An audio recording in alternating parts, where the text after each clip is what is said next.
Hello friends, मी Vishakha global online मराठीमध्ये आपल्या सर्वांचं स्वागत आहे. आजच्या सेशनमध्ये आपल्याला पुण्यश्लोक अहिल्यादेवी होळकर सोलापूर युनिव्हर्सिटीच्या PhD एंट्रन्स टेस्ट 2026 साठी रिसर्च मेथॉलॉजीचं प्रिपरेशन करायचं आहे.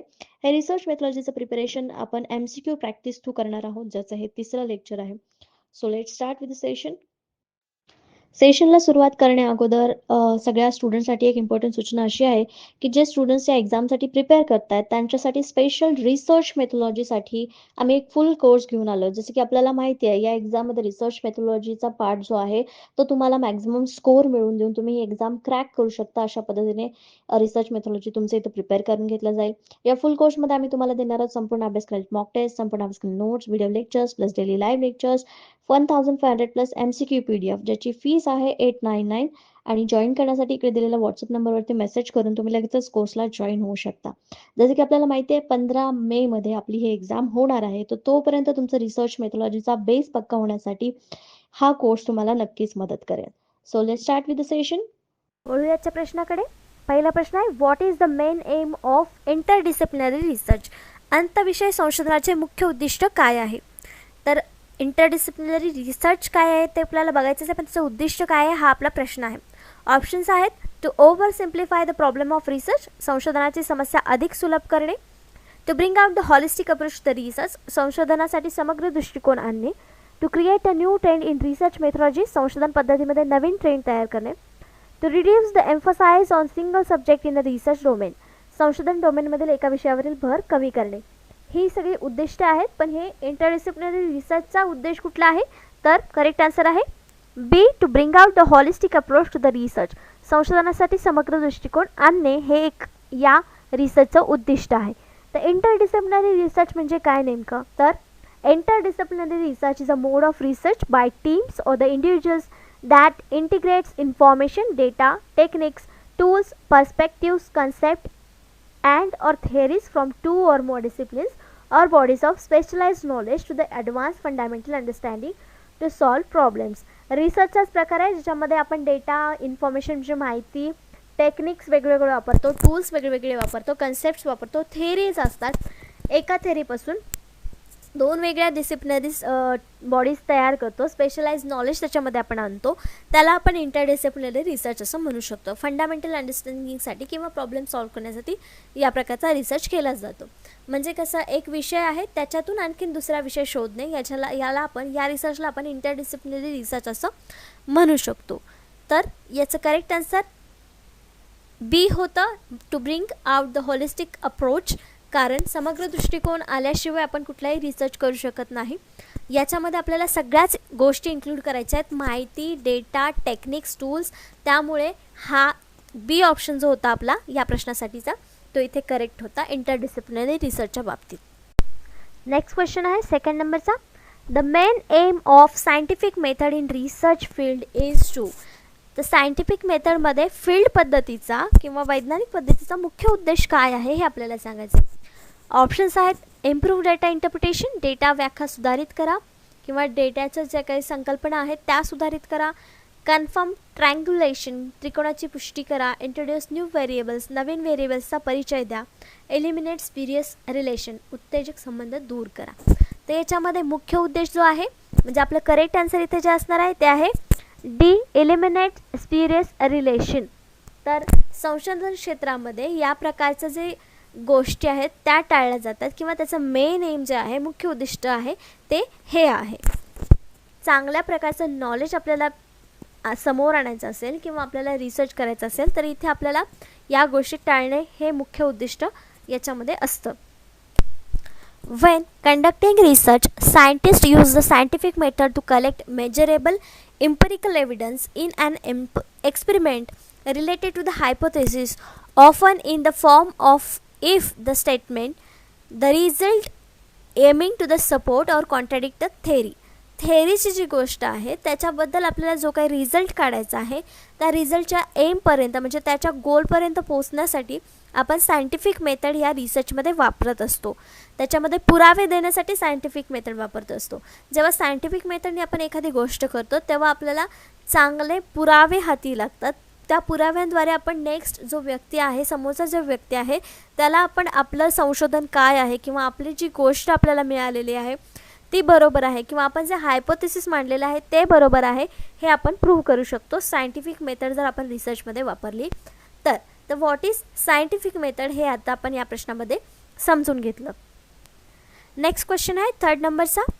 A researcher is interested in studying the prospect of particular political party in an urban area. So what tool should we prefer for the study? एखाद्या संशोधकास शहरी भागात विशिष्ट राजकीय पक्षाच्या संभाव्यतेचा अभ्यास करण्यास रस आहे तर अभ्यासासाठी त्यांनी कोणते साधन पसंत केले पाहिजे. थोडक्यात एक व्यक्ती आहे ज्याला अभ्यास करायचा आहे जे राजकीय पक्ष आहेत त्यांच्या संभाव्यतेचा, तर त्यामध्ये कुठली पद्धत आपल्याला वापरायची आहे किंवा जर भविष्यामध्ये आपण अशा प्रकारचा रिसर्च करणार असेल तर आपण कुठली पद्धत वापरली पाहिजे असा हा प्रश्न आहे. तर याचे ऑप्शन्स आहेत रेटिंग स्केल, मानांकन श्रेणी, इंटरव्ह्यू म्हणजे मुलाखत, क्वेश्चनायर म्हणजे प्रश्नावली, शेड्यूल म्हणजे वेळापत्रक. तर रेटिंग स्केल, इंटरव्ह्यू हा एखाद्या व्यक्तीचा आपण घेऊन मग त्यावर रिसर्च करू शकतो.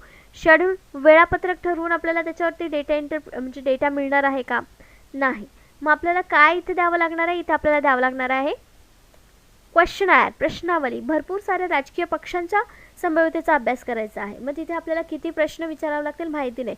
मग अशा वेळेस आपण काय करतो, एक प्रश्नावली तयार करतो, क्वेश्चनायर तयार करतो. हा डेटा कलेक्शनचा एक टूल आहे असं आपण म्हणू शकतो. मग या प्रश्नाचा आपला करेक्ट आन्सर काय आहे, सी क्वेश्चनायर प्रश्नावली. या प्रकारच्या अभ्यासाने आपण या प्रकारची माहिती मिळवू शकतो. म्हणजे हा जो प्रश्न आहे आपला तो क्वेश्चनायरमुळे सुटणार आहे. Since it is an urban area, so there is a probability of literacy amongst a greater number of people. तर अशा वेळेस आपलं हे करेक्ट आन्सर का असू शकतं, तर इथे अर्बन एरियामध्ये सांगितलं आहे म्हणून याची लिटरसी जे साक्षरता दर आहे तो चांगला असणार आहे, बऱ्यापैकी चांगल्या नंबरचे लोक इथे साक्षर असणार आहेत. Also there will be the numbers questions over the ruling period of political party which cannot be simply answered by rating. तर याच्यामध्ये रेटिंगनी क्वेश्चनचे आन्सर देऊ शकणार नाही कारण भरपूर साऱ्या पॉलिटिकल पार्टी आहेत ते काही वेळेस रूल करत असतात, रूल पिरियड असतो तिथे, तर त्यामुळे त्याचे करेक्ट आन्सर आपल्याला मिळू शकणार नाहीत रेटिंगनी. रेटिंग देऊन त्याचं करेक्ट आन्सर आपल्याला मिळू शकणार नाही. मग अशा वेळेस काय करणार आपण, the rating can only be consider if any political party has done some work. हां, तर त्यांच्या संभाव्यतेचा अभ्यास करताना आपण रेटिंग वापरणार नाही. रेटिंग कशाच्या वेळेस वापरू शकतो आपण, की ते तेव्हा ज्यांनी एखादं काम कंप्लीट केलं असेल मग त्यांचं काम कसं झालेलं आहे त्यासाठी आपण रेटिंग स्केल किंवा रेटिंग वापरू शकतो. त्या गोष्टीचा सर्वे करण्यासाठी आपण रेटिंग वापरू शकतो. पण हे जे काम सांगितलेलं आहे which is the questionnaire use, which is why the questionnaire use, का यूज केलेले आहे आपण, तर रेटिंग इथे यूज करता येणार नाही आहे आणि भरपूर सारे नंबर इथे लोकांचे जे आहेत ते साक्षर असणार आहेत जे क्वेश्चन वाचून आन्सर देऊ शकणार आहेत, म्हणून इथे आपण क्वेश्चनायरचा वापर केलेला आहे. भरपूर मोठ्या अमाऊंटमध्ये म्हणजे भरपूर नंबर्समध्ये क्वेश्चनायर एकाच वेळी दिली तर आपल्याला भरपूर डेटा कलेक्ट होतो, म्हणून इथे आपण ही पद्धत वापरलेली आहे किंवा या प्रकारच्या प्रश्नाचा आन्सर जे आहे ते आपलं क्वेश्चनायर येणार आहे. नेक्स्ट क्वेश्चन आहे 4th नंबरचा. The conclusions findings of type of research cannot be generalize to other situations. कोणत्या प्रकारच्या संशोधनाचे निष्कर्ष इतर परिस्थितीमध्ये सामान्य केले जाऊ शकत नाहीत, जनरलाइज केले जाऊ शकत नाहीत. ऑप्शन्स आहेत casual comparative research, historical research, descriptive research, experimental research. हे सगळे आपल्या रिसर्चचे प्रकार आहेत.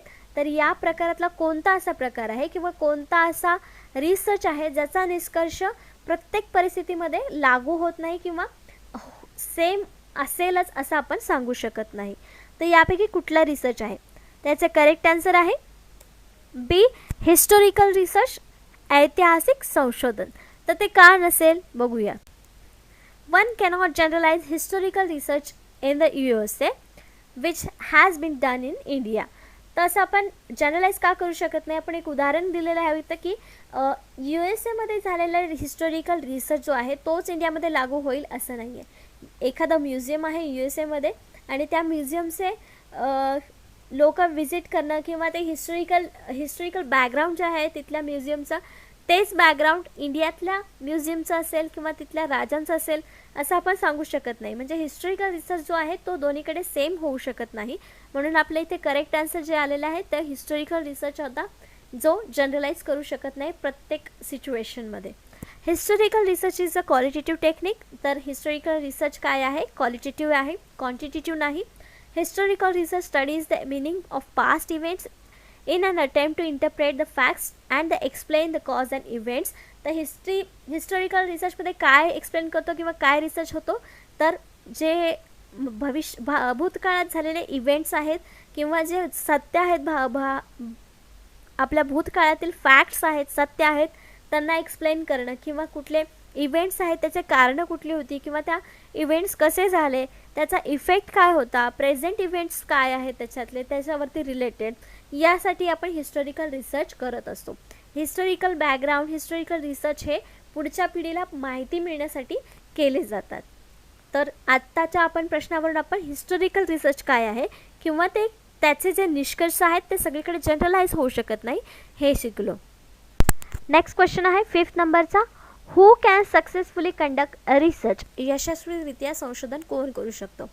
संशोधन कुठलाही व्यक्ती करू शकतो का. एखादा व्यक्ती उठला आणि संशोधन करायचं आहे म्हटलं तर करू शकतो का. सामान्यपणे तर करू शकतो, पण समाजासाठी तो व्हॅलिड असेल असं नाही. सामान्यपणे मला याच्याबद्दल माहिती घ्यायची आहे, क्युरियोसिटी म्हणून मला ह्याच्याबद्दल माहिती करून घ्यायचं आहे, हा शोध किंवा संशोधन असं म्हणू शकतो.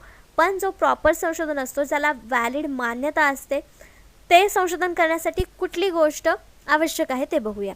ऑप्शन्स आहेत, someone who is a hard worker, कोणी कठोर परिश्रम कामगार आहे, पोस्ट ग्रॅज्युएशन डिग्री, पदव्युत्तर पदवी असायला पाहिजे, हॅज स्टडीड रिसर्च मेथॉलॉजी, संशोधन पद्धतीचा अभ्यास केला आहे, possess thinking and reasoning ability, विचार करण्याची क्षमता आणि तर्कक्षमता असावी.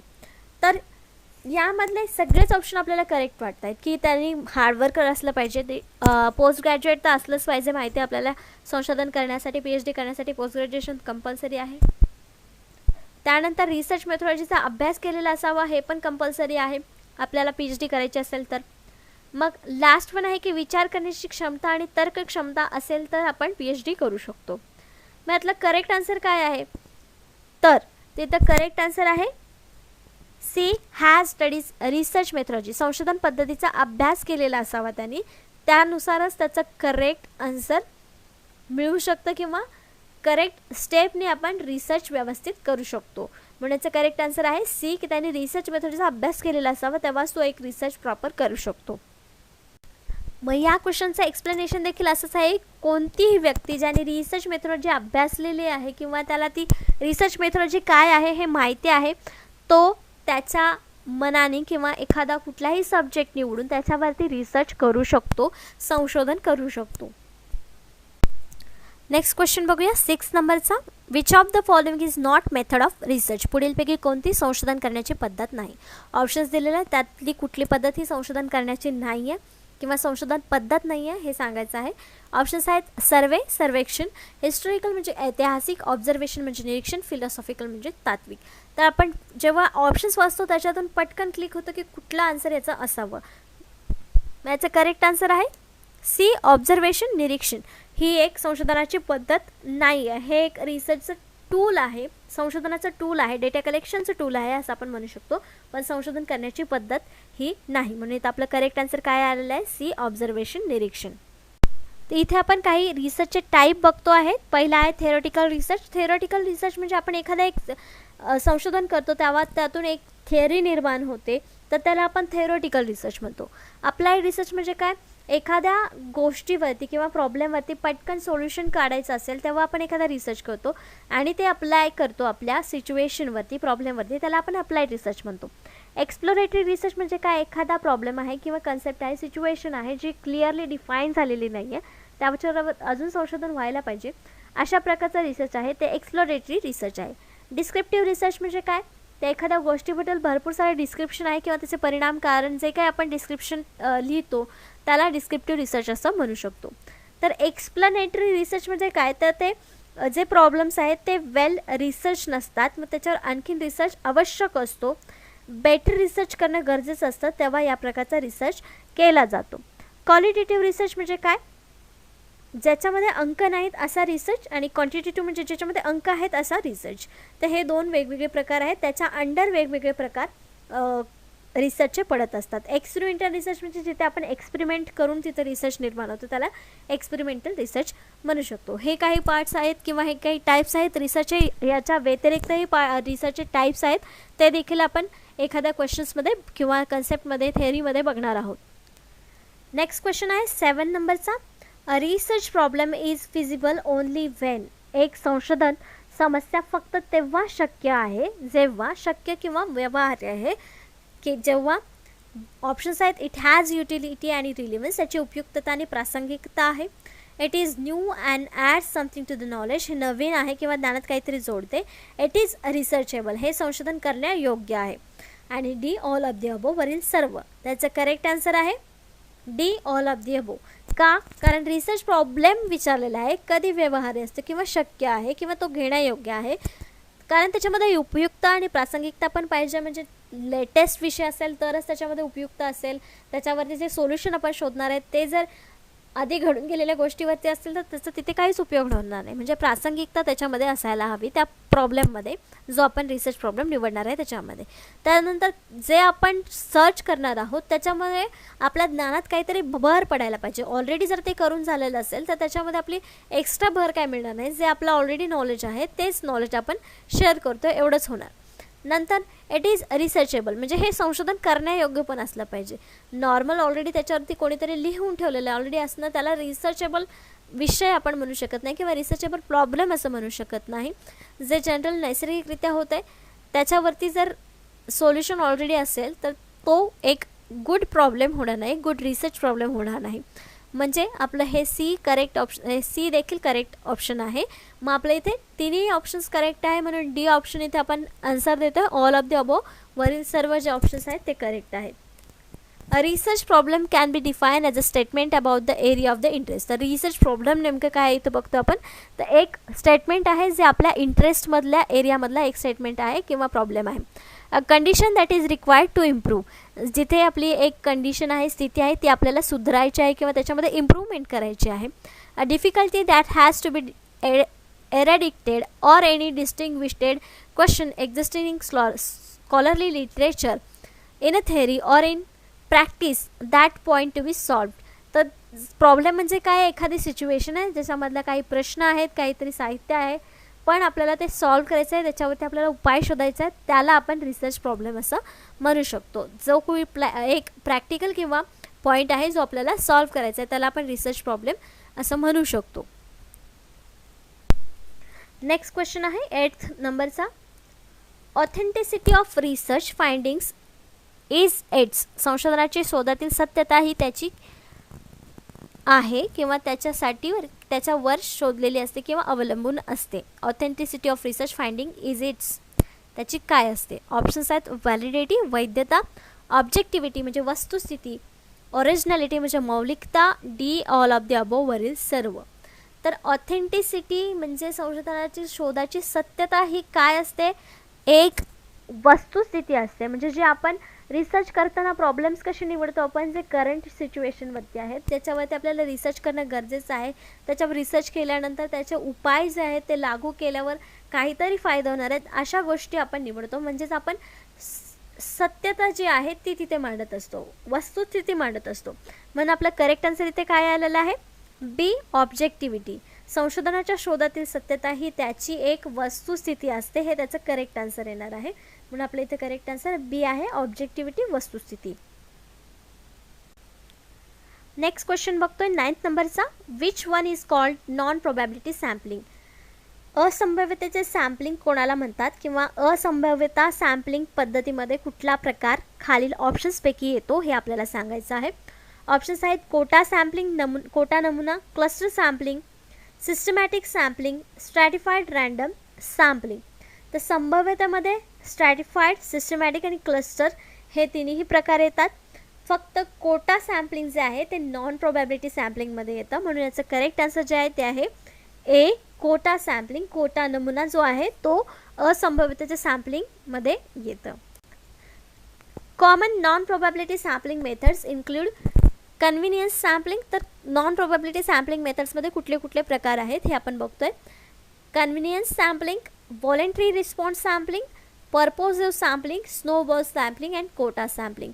हे जे प्रकार आहेत ते नॉन प्रोबॅबिलिटी सॅम्पलिंग मेथड्स आहेत. प्रोबॅबिलिटी सॅम्पलिंग मेथड्स या वेगळ्या आहेत. आपण नेक्स्ट क्वेश्चनमध्ये किंवा नेक्स्ट थेअरीमध्ये हे पॉईंट्स कवर करूयात किंवा हे पॉईंट्स नेमके काय आहेत, हे सॅम्पलिंग्स कसे निवडले जातात हे देखील बघूयात.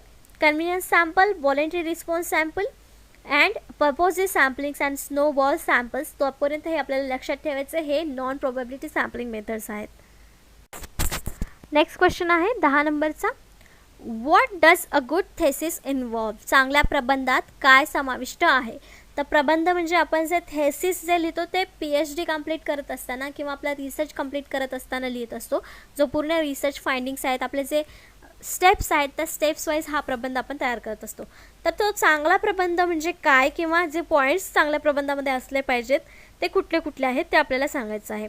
त्यांनी काही स्टेटमेंट्स दिलेले आहेत, म्हणजे कुठल्या कुठल्या प्रबंधामध्ये चांगल्या गोष्टी आहेत ते, त्यातून आपले कुठल्या गोष्टी निवडायच्या आहेत ते आपलं करेक्ट आन्सर असणार आहे. तर पहिला आहे reducing punctuation as well as grammatical errors to the minimalist. विरामचिन्हे कमी करणे तसेच व्याकरणातील त्रुटी कमी करणे. ही गोष्ट चांगल्या प्रबंधाची आहे का? बरोबर. ग्रामर किंवा विरामचिन्ह ही व्यवस्थित असतील तर आपलं लिखाण हे चांगलं होत असतं, म्हणून हे आपल्याला चांगल्या प्रबंधामध्ये लक्षण आहे. नेक्स्ट आहे बी, करेक्ट रेफरन्स सायटेशन. योग्य संदर्भ उद्धरण. संदर्भ सूची आपल्याला द्यावी लागते प्रत्येकाला रिसर्च करताना किंवा रिसर्च करणाऱ्या प्रत्येक व्यक्तीला संदर्भ ग्रंथाची सूची द्यावी लागते की आपण कुठून कुठून संदर्भ घेतलेत.